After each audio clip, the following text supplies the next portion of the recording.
ঈদের নামাজ পড়ার সঠিক নিয়ম। ঈদের নামাজে যাওয়ার আগে অবশ্যই আমার এই ভিডিওটি দেখবেন, ইনশাআল্লাহ ঈদের নামাজ নিয়ে আপনার কোনো পেস লাগবে না।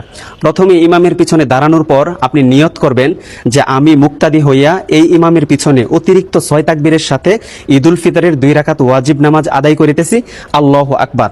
তো ইমাম সাহেব আল্লাহু আকবার বলে হাত বাঁধবেন, আপনিও ইমাম সাহেবের সাথে আল্লাহু আকবার বলে হাত বাঁধবেন। তারপর ইমাম সানা পড়বেন, সানা পড়ার পর অতিরিক্ত 3টা তাকবীর দিবেন, আল্লাহু আকবার বলবেন, হাত ছেড়ে দিবেন। দ্বিতীয় তাকবীর আল্লাহু আকবার বলবেন, হাত ছেড়ে দিবেন। তৃতীয় তাকবীরের মাথায় আল্লাহু আকবার বলে হাত বেঁধে নেবেন। তারপরে ইমাম সাহেব সূরা ফাতিহা এবং অন্য আরো একটি সূরা মিলিয়ে রুকু সিজদা কমপ্লিট করে দ্বিতীয় রাকাতের জন্য দাঁড়াবেন।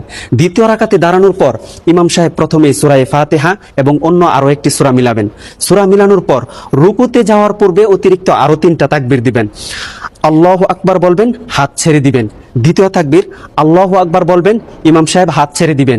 তৃতীয় তাকবীর আল্লাহু আকবার বলবেন, হাত ছেড়ে দিবেন। চতুর্থ তাকবীরের মাথায় ইমাম সাহেব আল্লাহু আকবার বলে ডাইরেক্ট রুকুতে চলে যাবেন। রুকু সিজদা কমপ্লিট করে ডানে বামে সালাম ফিরিয়ে নামাজ শেষ করে দিবেন। ইনশাআল্লাহ আপনাদের নামাজ সহি হয়ে যাবে। আর এই ভিডিওটি সর্বোচ্চ শেয়ার করে দিবেন যেন সকল মানুষ ঈদের নামাজটি শিখতে পারে ইনশাআল্লাহ।